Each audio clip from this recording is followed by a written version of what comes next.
안녕하세요. 네, 존경하는 교수님들과 사랑하는 학생 여러분. 시간이 유수하다는 말이 서계생을 보니 더욱 심각합니다. 바로 어제 입사하신 것 같고 외모를 볼 때나 학문적 열정을 볼 때 여전히 정정하신데 벌써 정년퇴직하실 때가 되어 이렇게 고별 강연을 하신다고 하니 시간이 빨라도 너무 빠르게 흘러가는 것 같습니다. 예과 없이 정년퇴직하시는 분들을 보면은 후배 교수로서 섭섭한 마음이 무엇보다도 크지만 다른 한편으로는 교수로서 학자로서 성실하고 열정적으로 건강하게 관리하시면서 살아오신 분이라는 생각이 듭니다. 가만히 생각해 보면은 건강하게 정년퇴직하신 분들은 어쩌면 축복이 아닐까 생각합니다. 서 교수님을 보면은 다방면에 뛰어나신 분으로 알고 있습니다. 우선 양력을 살펴보겠습니다. 서울대학교 법과대학을 졸업하시고 동대학원에서 행정학 박사학위를 받으셨습니다. 따라서 법학과 행정학 분야를 아우르시는 열정적인 학문 활동을 해오셨습니다. 다수의 서적들과 논문들은 서 교수님의 성실한 학문적 활동의 산물이라고 하지 않을 수 없습니다. 또한 조선대학교에서는 신문방송사 편집인 및 주간, 법학연구원장을 역임하셨습니다. 학회 활동으로는 서울행정학회 회장, 한국행정학회 부회장, 한국문화정책학회 부회장, 한국예술법학회 부회장 등을 역임하시는 등 학회에서도 열심히 활동하셨습니다. 또한 노무현 대통령 시절에는 대통령 비서실 정책자문위원, 국무조정실 정보화평가위원회 위원, 서부자치분권 협의회 의장, 광산구 인사위원회 위원, 전남행정심판위원 등을 역임하셨으며 현재 동구발전혁신위원회 위원장으로도 활동하고 계십니다.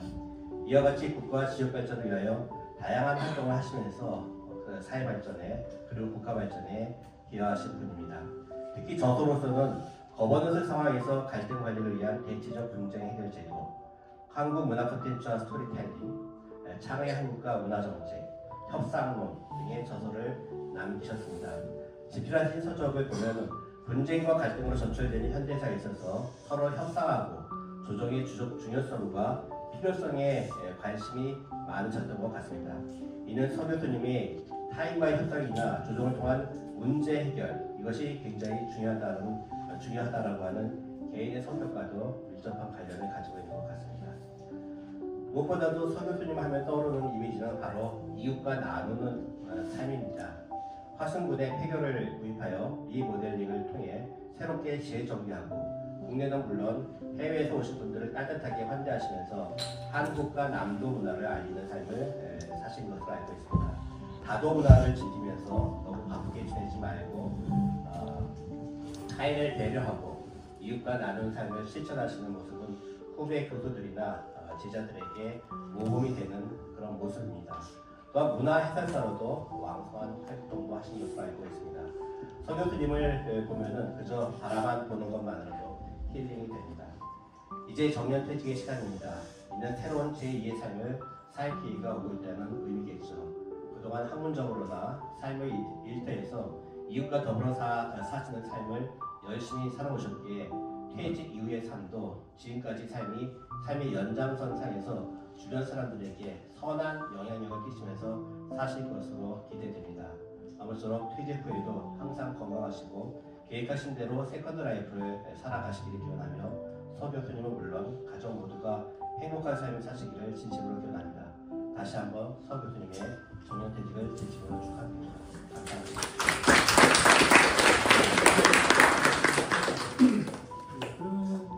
허순복 교수님께서는 2006년부터 지속적인 열정으로 교육, 연구 그리고 봉사에 헌신하셨습니다. 따뜻한 사랑과 깊은 가르침으로 학교 및 학과의 발전에 기여해 주신 교수님의 헌신적인 삶에 깊은 존경과 감사의 마음을 전합니다. 앞날의 건강과 행복이 늘 함께 하시길 진심으로 기원합니다.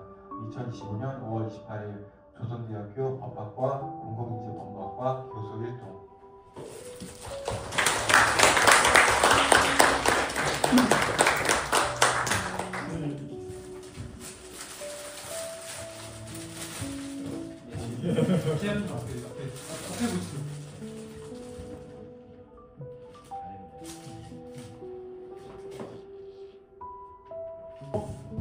그렇습니다. 그래서 이제 제 강의는 일부는 학생 여러분에게 도움이 되는 말씀 조금 하고 그 다음에 제 어떻게 살아왔는지를 좀 말씀드리면서 마무리하고자 할 겁니다. 먼저 보시면은 저는 아까 우리 학자님께 소개하신 바와 같이 법학을 전공했지만은 대학원에서는 행정학을 했습니다. 제가 통신정책을 전공했고 학위 논문이 정보통신정책이에요. 제가 왜 사법고시 떨어져가지고 통신회사를 갔었어.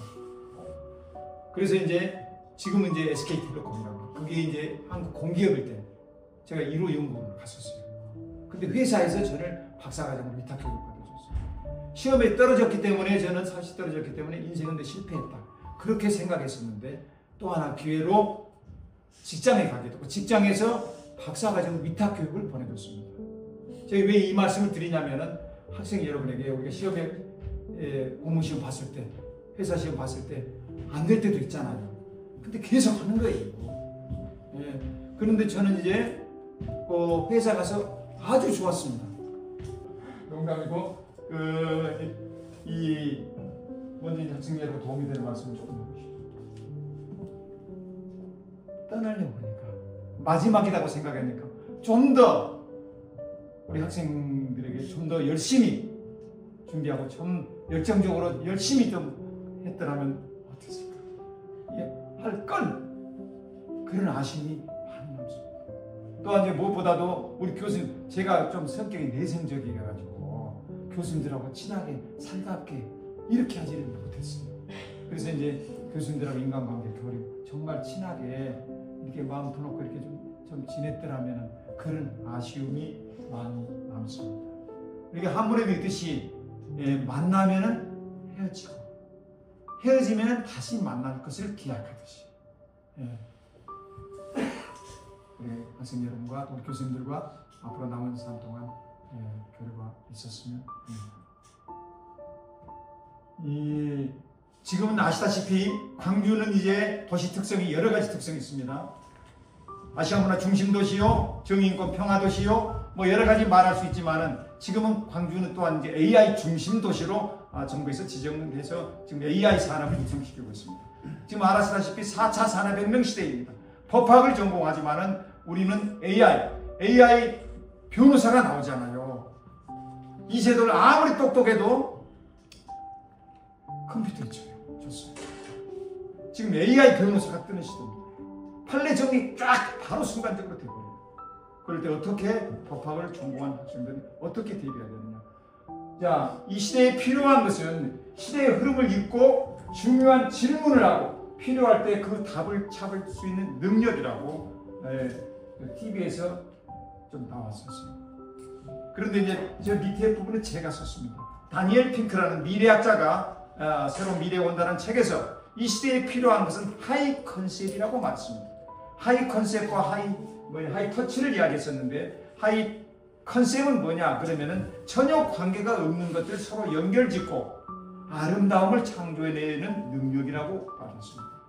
우리 법학을 전공하지만은 우리는 이런 시대의 흐름에 대해서 좀 감지할 필요가 있습니다.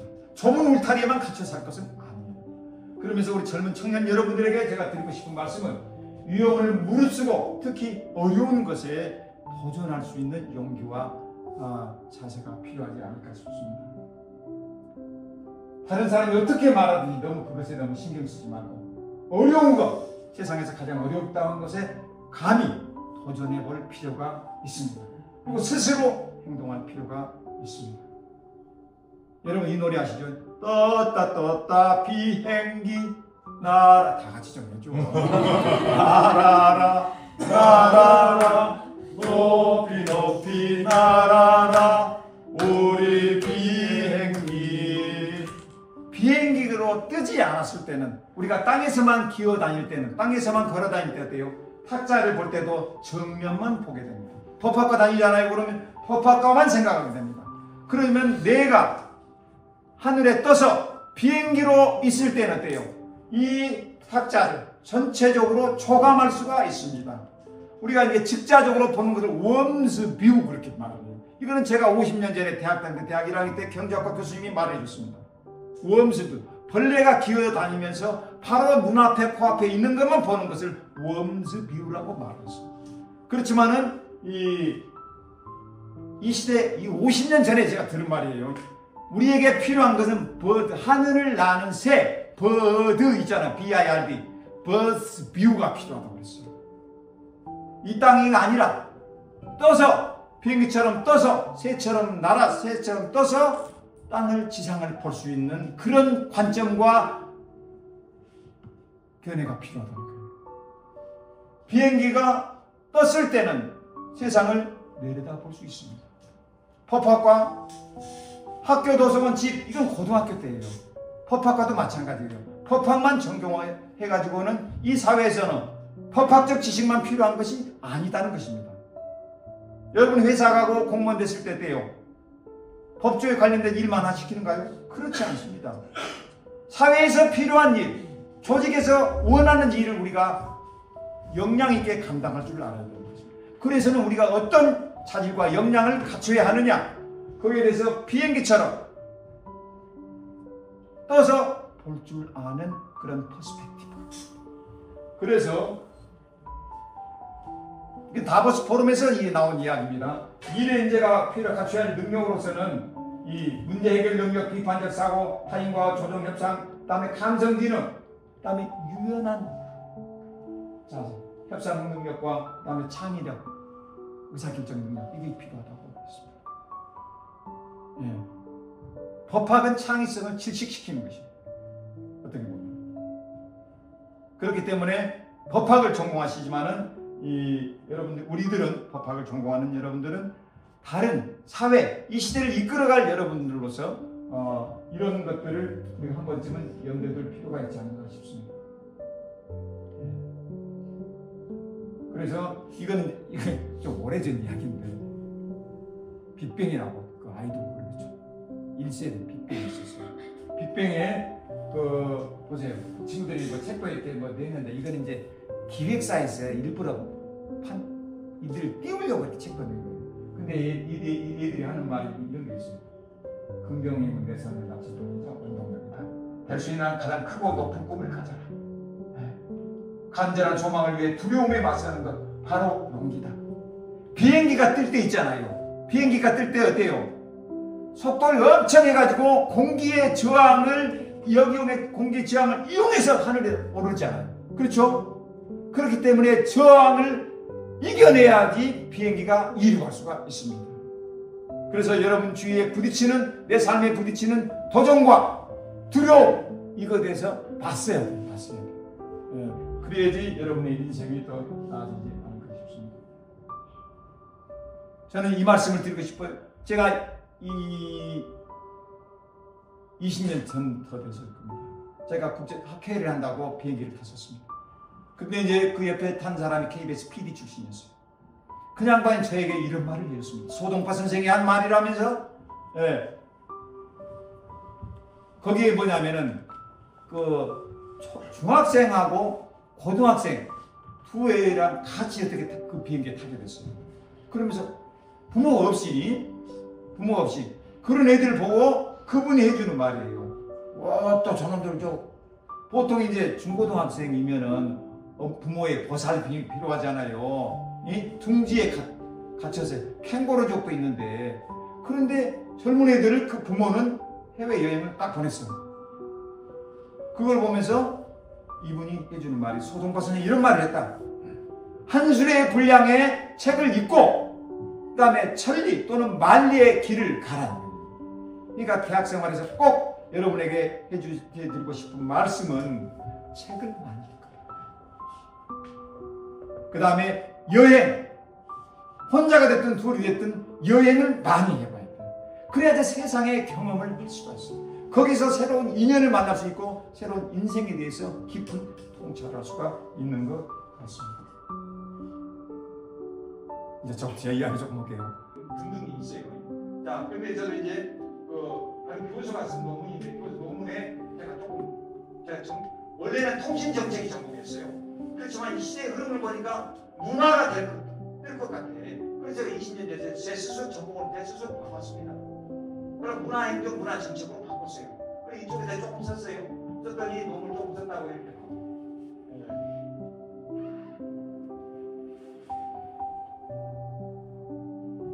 그런데 제가 이제 전혀 전공하고 조금 관련이 없는데 한국 문화 콘텐츠와 스토리텔링이라는 책이 있었어요.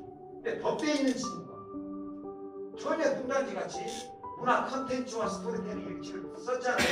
그러니까 세상에서는 매스컴에서 이러고 그래가지고 신문에 좀 내주더라고. 제가 책을 내가지고 인쇄받는데 별로 없는데 여기는 조금 눈만 한데 그리고 방송에서만 나오라고. 저는 여기 이 기사는 제가 우리 학장님께서 소개해 주셨지만 어떻게 국정원에 계신 것처럼 그걸 다 아시는 걸 모르겠어요. 저는 외국인들 무료 민박 한 6, 7년 있었습니다. 우리나라에서 가장 작은 분교, 폐교, 도시 한 칸짜리 분교에서 20년 살고 있습니다. 그러면서 이제 그 외국인들 무료 민박을 했었어요. 그것을 이제 여기 보면 이제 스웨덴에서 온 얘기. 그럼 저는 얘들에게 핫도그주고 못하는 영어로 주변의 문화 이력들을 데려가서 설명. 이렇게 했었습니다.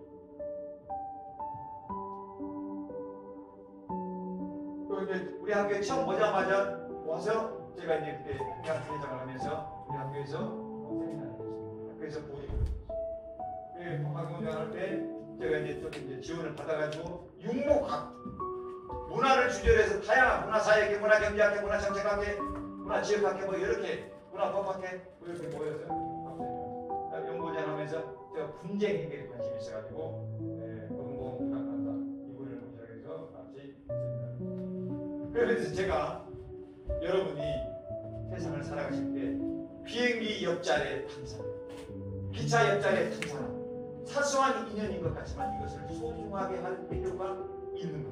함께 좀 나눕시다 해가지고 발표를 부탁드렸었는데 그분하고 마치고 돌아오는 길에 차에서 우리가 이 공주 지역사를 위해서 우리가 봉사할 수 있는 것이 무엇일까 하다가 시민단체를 만들기 위해서 저 지금 품질자치 주민자치 시민들 인터넷에서 신문에서는 품자 줄여서 품자 주자 시민들 치면은 저희들이 활동하는 것이 나옵니다. 제가 거기서 대표를 6년째 하고 있어요. 호박 끼워가지고 저 그만하려고 그러는데 지금 하고 있어요. 그러니까 주민자치 전공이 아닌데 이 조금 하고 칼럼을 쓰고 주민자치 시민단체 활동하니까 방송에서 오라는 거예요. 방송에서 시민단체 활동하는 것입니다. 지방자치 날 때 계속 저예요 저 이렇게 계속 하는 거예요. 그 다음에 자치 칼럼을 쓰고 있습니다. 이게 전공도 아닌데 한 5, 6년 쓰려니까 이거 앵꼬가 나가지고 힘들어요. 이 칼럼을 이렇게 쓰는 거예요. 그 다음에 이제 사회에서 아까 우리 학장님 어떻게 다 하셨는지 동구에서 이걸 하고 있습니다. 동구에서 발전혁신위원회 위원장이 5개나 되더라고요. 그러면서 제가 또한 시골 교회를 다니고 있는데 시골 교회 거기서 그래서 제가 여러분들에게 성경책을 하나씩 선물로 드렸습니다. 여기 호남 영성연구원 제가 받고 있습니다. 호남 영성연구원 제가 뭐 알겠어요 뭘 없지만은 이게 한국 교회가 오히려 사회에 걱정거리가 되어버린 이 시대 속에서 어떻게 하면은 어떻게 해야 될까? 그렇게 하면서 보니까 제가 화순군 도안면에 살고 있는데 이 도안에 한국의 머슴 출신이면서 성자가 된 분이 있어요. 그분들이 제자들 세운 교회에 우린 6명 정도밖에 안 돼. 시골교회가. 거기서 다니면서 이런 일들을 하고 있습니다. 그러면서 가만히 있지 않고 보면은 한국 사회에 다문화 가족이라고 들고 다문화 가족법이 있습니다. 외국에서 시집온 다문화 가족 30만 이분들이 한국 사회에 크게 앞으로 문제가 될 수 있습니다. 근데 저는 이제 나주에서 다문화 엄마학교 교장을 한 7년 했습니다. 그리고 이제 개인적으로 책 읽기 모임을 좀 저는 책을 별로 안 읽어요.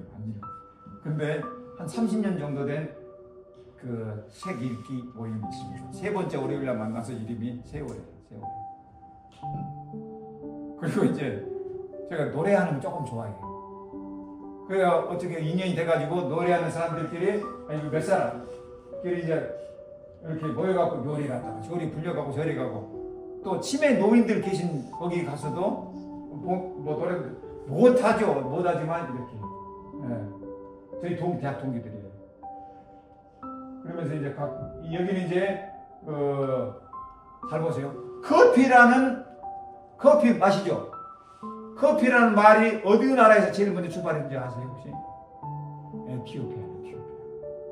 예. 근데 이제 에티오피아에서 일본 중고라고 일본 사람 에티오피아 학회의장님. 이 친구는 걸어서 세계 속으로 에티오피아 편을 주관한 에티오피아 전문가예요. 전문가. 에티오피아에 커피 농장도 있어. 그래가지고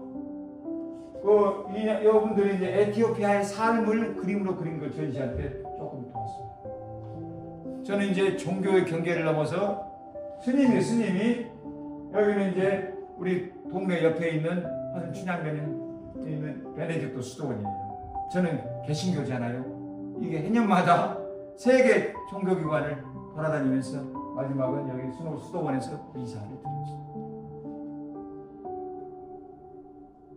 그리고 이제 가끔씩 이렇게 차밭에 가서 외국인들 이렇게 합니다. 제가 이렇게 말씀드리는 이유는 뭐냐? 자랑질이라고 손가락 지르셔도 되지만은 교수님들의 앞으로 삶, 또 여러분들의 취직하시고 정년 이후의 삶에 대해서 한번 제가 시행착오로 했던 것을 한번 말씀드리겠습니다. 어쩌다가 제가 문화관광해설사 20년째 하고 있어요.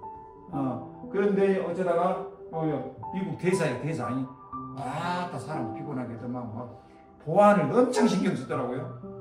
이렇게 수년도 한 적이 있었습니다.